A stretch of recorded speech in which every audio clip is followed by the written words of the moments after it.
अब भगवान कहने लगे तूने ये बात तो कह दी, अब दूसरी चीज़ क्या है? उन्होंने कहा दूसरा है रावण का भय। रावण क्रोधानल निज श्वास समीर प्रचंड।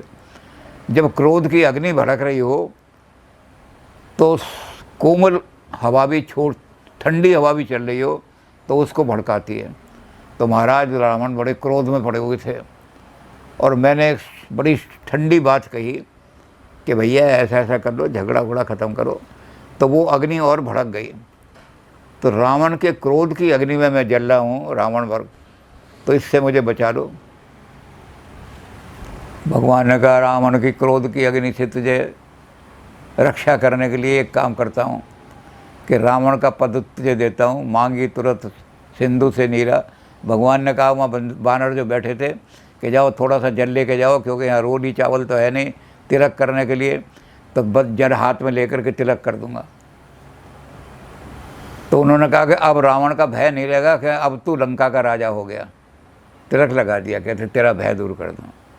तो जो संपद शिव राम नहीं दीन दिए दसमात, सोई संपदा विभीषण नहीं सकुच दीन रघुनाथ।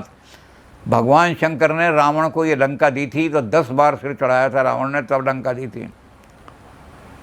और कह रहे हैं कि राम कितने दयालु हैं कि देते भी जाते हैं और सकुचाते भी जाते हैं। दान देने वाला कभी संकोच नहीं करता, सिर उठा के दान देता है। और राम जो है गर्दन झुका करके संकोच कर रहे हैं। तो सुग्रीव कहने लगे भगवान आप तो लंका का राज दे रहे हो, इतनी बड़ी संपदा, इतना बड़ा राज, आपको आप गर्दन क्यों झुका रहे हो? कहने लगे सुग्रीव मैंने इसको राज दिया अगर, तो कहीं ये ना कह दे कि मेरे भैया का राज मुझे दे रहे हो तो बड़े दानी बन रहे हो। अयोध्या से लाते, अयोध्या के राज में से मुझे कुछ हिस्सा देते, तब मैं समझते कि दानी हैं आप। तो मेरे भैया की जेब में से पैसे निकाल के मेरी जेब में डाल रहे हो और दानी कहलवा रहे हो। तो कहने लगे कहीं मुझे टोक देगा तो मुझे बड़ी शर्म आएगी। सुग्रीव कहने लगे नहीं देव तो सही। कहने लगे एक बात और मेरे मन में आ रही है, ये कहेगा मैं जाऊंगा जब दां इसको कहने के लिए कि लंका का राज तुझे दे रहा हूँ, तो राम सकुचा रहे हैं, कहते मैं इसके पास जाऊंगा तो पता है क्या कहेगा, जब रावण को लंका मिली थी तो सोने की लंका थी, आज सारी लंका जल के खंडर हो गई, तो खंडर मुझे दे रहे हो। सोने की लंका दी थी, अब इसको निर्माण करा के सोने की लंका बना के फिर मुझे दो। तो सुग्रीव ने कहा एक बार देखो तो सही, दे करके देखो। राम सकुचा रहे हैं देते हुए, देने वाला सकुचा रहा है, लेने वाले विभीषण के पास गए। विभीषण ने कहा अब मुझे लंका का राज दे रहे हो तो लोग कहेंगे विभीषण तो देशद्रोही है। तो राम ने कहा ये देशद्रोह नहीं है, सत्ता परिवर्तन देशद्रोह नहीं होता। देश के अंदर खराब सत्ता बैठ गई है, ये तो डेमोक्रेसी में वैसे तो जो जहाँ डिक्टेटरशिप होती है वहाँ तो ये होता है कि एक राजा जो है उसके राज्य में बड़ी गड़बड़ हो रही है और बड़ा सारा खजाना लूट रहा है, सब हो रहा है, तो उसके लड़के ने उसका सिर काटा, बाप का गद्दी पे बैठ गया। मुगलों के यहाँ तो ये परंपरा है, लेकिन भारत में ये परंपरा नहीं है। भारत में तो है कि अगर राज गड़बड़ हो गया है, वहाँ स्कैंडल हो रहे हैं, राज के अंदर धोखेधड़ी चल रही हैं, वहाँ बड़े बड़े घोटाले हो रहे हैं, तो सत्ता को बदल दो। वहाँ जो आदमी है 5 साल बाद वोटिंग होगी, ये पार्टी सारे घोटाले कर रही है, ये पार्टी सारे देश को लूट के खा रही है, ये पार्टी जो है सारे आदमियों को अपने अपने आदमियों को नौकरियों भर लिए, दूसरे जो है धक्के खा रहे हैं, तो मेरिट पर। तो क्या करो, सत्ता बदल दो, इस पार्टी को हटा के अच्छी पार्टी बिठा दो, तो ये देशद्रोह नहीं है। तो ये विभीषण तुम देशद्रोही नहीं हो, हमने कभी किसी के राज को हड़प नहीं किया, तब तो देशद्रोह कहलाते कि तुमने राम को बुला लिया, अपना देश गुलाम करा दिया। हमने पंपा सर का राज जो था जब बाली से लिया, तो हमने कहा कि इस राज को हम अयोध्या के अधीन नहीं करेंगे। ना हम किसी के गुलाम रहना चाहते हैं और ना हम किसी को अपना गुलाम बनाते हैं। तो कहते हैं हमने सुग्रीव को वहाँ का राज दे दिया, एक आतंक मचाने वाला, एक ऐसा आदमी जो बड़ा विलासी था, बड़ा अहंकारी था, सारी दुनिया को आतंक मचा रखा था, और कहते उसको हटा करके अच्छा आदमी बिठा दिया, धर्मराज बना दिया। तो ये देशद्रोह नहीं, ये तो सत्ता परिवर्तन है। तो विभीषण कोई तुम्हें मूर्ख आदमी तो कहेंगे देशद्रोही, लेकिन जो ऐसे लोग हैं बुद्धिमान समझते हैं, वो कहेंगे ये तो सारी दुनिया में ऐसा ही होना चाहिए कि जहाँ राजा करप्ट हो जाएं, जहाँ सत्ता करप्ट हो जाए तो उसको बदल दो, सत्ता को नई सत्ता ले आओ, लेकिन वहीं की लाओ, बाहर की सत्ता मत लाओ, विदेश की।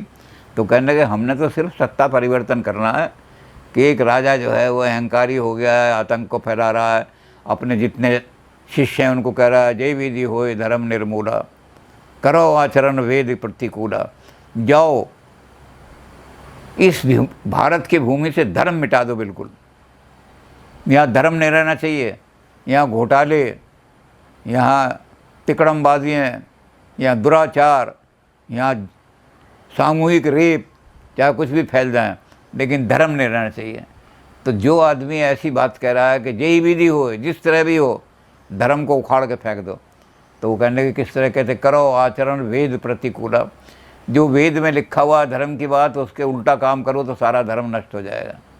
और कहने लगे जो आदमी धर्म की बात कर रहे हैं, जहाँ जहाँ विप्र धैनु पावें, नगर ग्राम पुर आग लगावें। जहाँ ब्राह्मण जो वेद का प्रचार कर रहे हैं, धर्म का प्रचार कर रहे हैं, और गऊ जिसको ये प्रतीक मानते हैं अपनी संस्कृति का, जहाँ ये गऊ मिले और ब्राह्मण मिले वेद का प्रचार करते हुए, उस नगर में ही आग लगा दो। तो कहते जो ऐसे प्रचार कर रहा है, अधर्म फैला रहा है देश के अंदर, उसको बदल करके हमने सत्ता ही तो बड़ी प्रदत्त करनी है, हमने लंका का राज हड़प नहीं करना। अगर हम लंका के राज को अपने हड़प में लाएं तो तुम कहोगे विभीषण ने देशद्रोह करके दूसरे देश को अपने ऊपर हम गुलाम बना दिया। हम तो सिर्फ सत्ता परिवर्तन करेंगे, और ये हमारे यहाँ नियम चल रहा है 5 सांस। हम तो हमेशा जब धर्म दंड राजा के हाथ में नहीं होता तो ऋषि आते हैं, उस राजा को गद्दी से उतार के, बैन्य को ये किया, बैन्यम प्रभु बैन्यम प्रथु भयम अर्जुनांच। जो बैन राजा थे, जब तक वो धर्म के हिसाब से काम करते रहे, ऋषियों ने कहा बैन राज बड़ा धर्मात्मा है। और जो धर्म विरुद्ध कर दिया, वेद विरुद्ध काम करना शुरू कर दिया, तो ऋषियों ने यहीं कुरुक्षेत्र में क्या किया कि जो तालाब है जहाँ बैन को कोट ठीक हुआ था ब्रह्मसर, उसके स्थानेश्वर महादेव मंदिर के सामने, वहाँ उनको बैन को शाप दे करके और उसको मार दिया, और उसके शरीर में जो गुण थे उनका मंथन शुरू किया। जो दोष हैं वो शरीर के साथ जल जाएंगे इसके, और इसके गुण का मंथन करके पृथु, उसका पुत्र जो पृथ्वी की रक्षा करने वाला था, पापियों से जिसने रक्षा की, प्रथोदक जिसके नाम पे बस गया, तो प्रथोदक निकाल लिया। तो हमारे यहाँ तो सत्ता परिवर्तन ऐसे ही होती रहती है, जब पापी राजा आ जाए, दुराचारी राजा आ जाए, तो ऋषि उसको बदल देते हैं। तो ये देशद्रोह नहीं है, सत्ता परिवर्तन है। तो विभीषण मान गए, कहने लगे फिर तो तिलक कर दो, कोई बात नहीं। कहते मैं तुम्हारा राज हथियाऊँगा नहीं। तो विभीषण का राज तिलक करके उन्होंने कहा आज से तुम लंका के राजा हो गए। रावण क्रोधा नल निजय श्वास समीर प्रचंड, जरत विभीषण राखियो दीनो राज अखंड। अखंड राज दे दिया उसको। तो विभीषण बोले ठीक है, विभीषण राजा हो गए लंका के। अब कहने लगे अब विभीषण जी आपको हमने राज भी दे दिया, आपको पापों से मुक्त करने का रास्ता बता दिया, क्योंकि अब तो आप हमारे सन्मुख आ गए हो, और आप चारों चीज़ें त्याग करके आए हो, मद भी त्याग करके आए हो, तो इसलिए अब तो हमारे मुख आते ही पाप की तरफ मन ही नहीं जाएगा तुम्हारा, कभी दिल ही नहीं करेगा कि मैं पाप करूं। तो इसलिए पापों से भी मुक्त कर दिया हमने, रावण के भय से भी मुक्त कर दिया, अब आप हमारा काम करो। कहने क्या कहते, कई विधि तरीय जलद गंभीरा। ये भारतीय दर्शन में 4 वाक को छोड़ करके बाकी नास्तिक दर्शन भी और आस्तिक दर्शन भी, सभी के सामने एक ही समस्या है। अंतिम समस्या सब दर्शनों की एक ही है। सब दर्शन रास्ते अलग अलग बताते हैं, न्याय अलग रास्ता बताएगा, वैशेषिक अलग बताएगा कि इस तरह से जाओ, योग अलग बताएगा, वेदांत अलग बताएगा, बुद्ध जो है निर्वाण का रास्ता अलग बताएंगे, जैनी जो है निर्वाण का रास्ता, लेकिन लक्ष्य सबका एक ही, निर्वाण, दुखों की आत्यंतिक निवृत्ति और जन्म मरण के चक्कर से छूटना, ये सबका लक्ष्य है। तो राम कहने लगे ये सबसे बड़ी समस्या है, सारे भारतीय दर्शनों का निचोड़ है ये। वेद की वाणी कहती है कि वो प्रयास करो जो इस भवसागर से पार हो जाओ। तो कहते अब ये बताओ हमें कि ये समुद्र जो है, तुम तो लंका के रहने वाले हो, समुद्र से तुम्हारा वास्ता रहता है, तो तुम ये बताओ कि कई विधि तरीय जलधि गंभीरा। तो कहने लगे जी मैं अकेली अपनी राय नहीं देता हूँ, मैं पंचों की राय से सहमत होकर देता हूँ।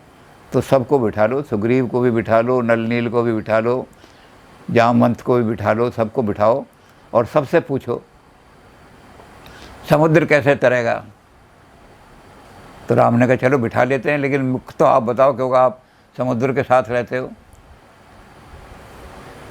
तो विभीषण कहने लगे कि समुद्र बहुत ज़्यादा गंभीर है, संकुल मकर उरग जछ नाना, इस सागर को पार करना बड़ा मुश्किल है। क्यों? ये बड़ा संकुल है, कॉम्प्लिकेटेड है, सरल नहीं है ये। आज एक आदमी 6 साल से मेरे साथ दोस्त बना हुआ है और आज मुझे उन्हें धोखे दे के मेरी बगल मेरी कमर में छुरा घोंप दिया और धोखा दे के चला गया, दूसरों से मिल गया। आज एक आश्रम में चेला बन के बैठा हुआ है, 15 साल से चेला बना है। अब गुरु हो गए बुढ़े, तो उनकी गद्दी प्राप्त करनी है, तो गुरु जी को दूध में मिला के जहर दे दिया। आप इस संसार में कौन आदमी कैसा व्यवहार करेगा बिल्कुल पहचान नहीं सकते। इस संसार को पहचानना समझना बड़ा मुश्किल है। बड़े बड़े साधु और सन्यासी हार गए मनमार जगत में, माया मोह से प्रीत लगा के डूब गए मझधार जगत में। जो बड़े बड़े सन्यासी बने थे वो भी किसी ना किसी करप्शन में, स्कैंडल में फंस गए। इस आश्रम में तो इतना सोना चढ़ता है, हमारे आश्रम में कम चढ़ रहा है, ऐसा लाओ लोगों को कि ज़्यादा हमारे आश्रम में भी इतना सोना चढ़ जाए। जहाँ डोब में फंसे पतन हो गया उनका। तो कहने लगे कि इस सागर को समझना बड़ा मुश्किल है, पहले समझने की कोशिश करो, क्योंकि अच्छे अच्छे आदमी भी इसको समझ नहीं सकते। किस पर विश्वास करें और किस पर विश्वास ना करें। तो कहने लगे ये तो बात ठीक है। तो ये बड़ा संकुल है ये। फिर दूसरी चीज़ है मकर, इसमें बड़े बड़े मगरमच्छ हैं जो टांग खींच लेते आदमी की, बच नहीं सकता। तो जो आदमी उन्नति की तरफ जा रहा है, तरक्की की तरफ जा रहा है, तो दूसरे लोग जो हैं क्या करेंगे, उसकी टांग खींच लेंगे, इस और नीचे गिर जाना चाहिए। इसकी ये नई जो भैंस लाया खरीद के, इसकी भैंस मर जानी चाहिए, मुझे चाहे अपनी दीवार गिरानी पड़े। तो कहते हैं ये मगरमच्छ इस देश में बहुत, इस संसार के अंदर बड़े मगरमच्छ हैं, उनसे बचना बड़ा ज़रूरी है। वो मगरमच्छ आदमी की टांग खींचने वाले जगह जगह पानी में घूम रहे हैं समुद्र में। इस समुद्र में जो अथाह भवसागर है, इसमें तो और भी बड़े बड़े मगरमच्छ हैं, चालाक मगरमच्छ हैं, पता भी नहीं लगता कब टांग पकड़ लेंगे। तो कहते हैं इसमें मगरमच्छ बहुत हैं, पहचान लोगे आप, उनसे बचना है। संकुल मकर उरग, डंक मारने वाले सांप बहुत हैं, जब मौका लगे आपके डंक मार देंगे आप, और आपका सब नुकसान करके लूट लाट के ले जाएंगे आपको। तो महाराज संकुल मकर उरग, और इनसे भी आप बच गए तो क्या है, वासना की दुर्गंध, मछलियों की बदबू। वासना इतनी है इस संसार में, ये पहले भी हमने थोड़ी सी चर्चा करी थी कि सूरदास जी जो थे, जब अंधे हो गए थे तो एक ही बात कह रहे थे अपने सितार लेकर के, नैनहीन को राह दिखा प्रभु, पग पग ठोकर खाऊं मैं। अंधा हो गया हूँ, पग पग पर ठोकर खा रहा हूँ, एक बार रास्ता दिखा दे मुझे। तो भगवान आ गए कृष्ण जी उनके सामने, उन्होंने हाथ फेरा, कहते जिसको तू बुला रहा था मैं आ गया। देखा उन्होंने, कहते तू कृष्ण ने कहा। सूरदास जी देखते रहे, बहुत देर देखा उनको, एक आवाज़ सुन कर के आ गए, बड़े कृपालु हो आप। तो कहने लगे तुमने जो मांगना है मांग लो, बताओ मुझसे क्या मांगते हो। कहने लगे मैं ये मांगता हूँ कि मेरी आंखें बंद कर दो दोबारा। कहने लगे दुनिया तो आंखें मांगती है, तुम बंद करा रहे हो। कहते मैंने जब आपका ऐसा रूप देख लिया, जिस रूप को देख के ना तो मेरे मन में विकार आए, ना मेरे मन में कोई विलास, ये विकार की शक्ति आई, दुर्गंध नहीं आई कहीं,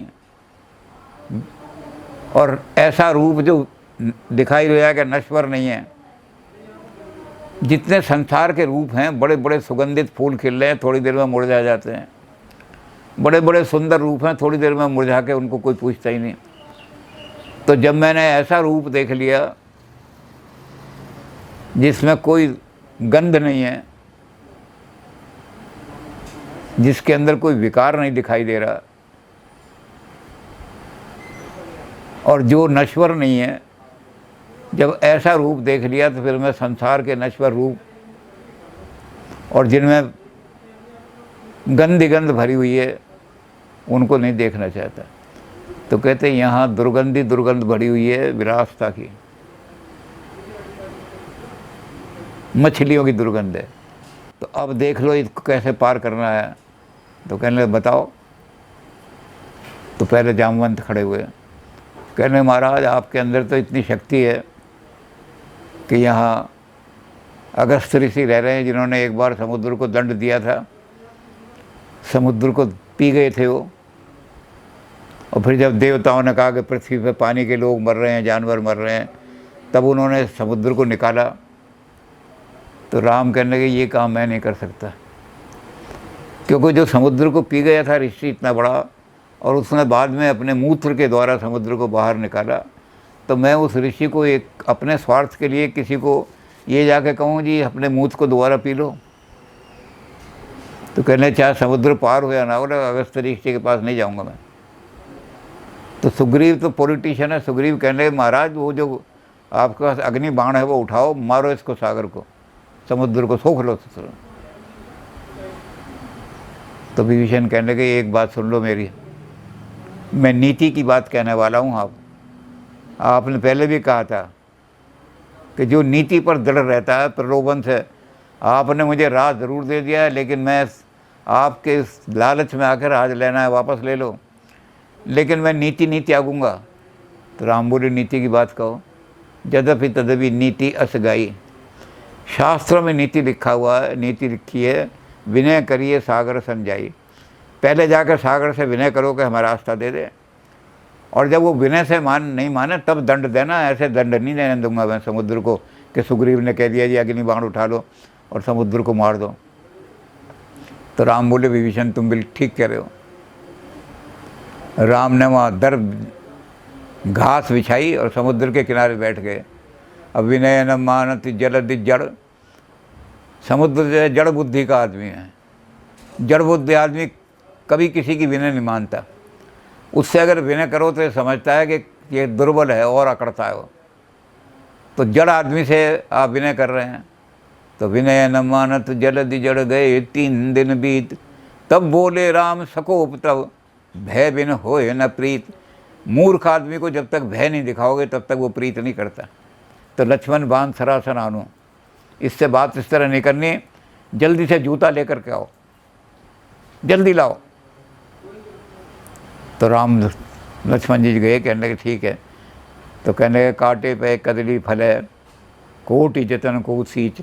केले को कितना ही पानी दे लो, कितना ही सींच लो, ऊपर से बड़ा कोमल दिखाई देता है, लेकिन क्या है बड़ा नीचता यह है कि जब उसको काटोगे, केले पे एक बार फल आ जाता है फिर दोबारा नहीं आता। तो दोबारा उसको काटते हैं, दोबारा फिर पेड़ बनता है, फिर फल आता है। तो कांटे पे कदली फले काट लाख जतन कोई सींच। तो विनय न मान खगेश तब डांटे पे नव नीच।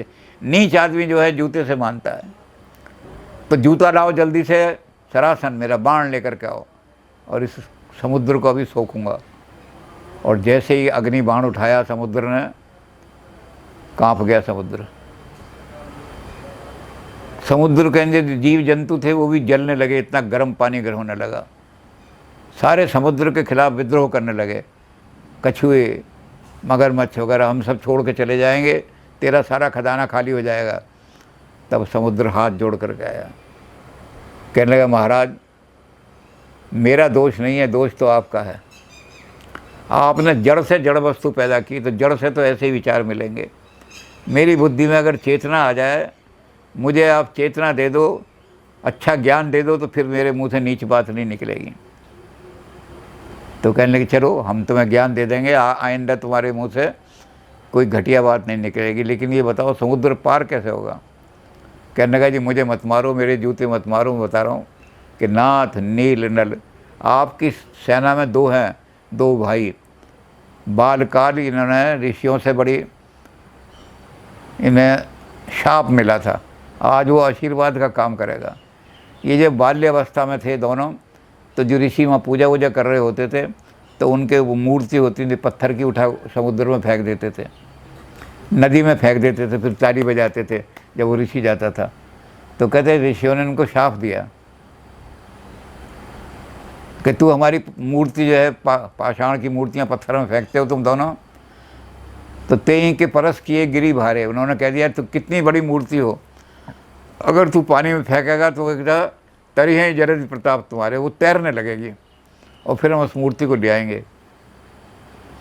तो कहने लगे ये पत्थर भी इनके हाथ से जब जाएगा तो तैरने लगेगा, इनको शाप मिला हुआ है। तो नरनील बड़े ज़बरदस्त इंजीनियर थे। तो राम ने कहा नरनील अब तो तुम्हारी सीक्रेट पता लग गई, तुम्हें ये श्राप मिला हुआ था, इसका फ़ायदा उठाओ।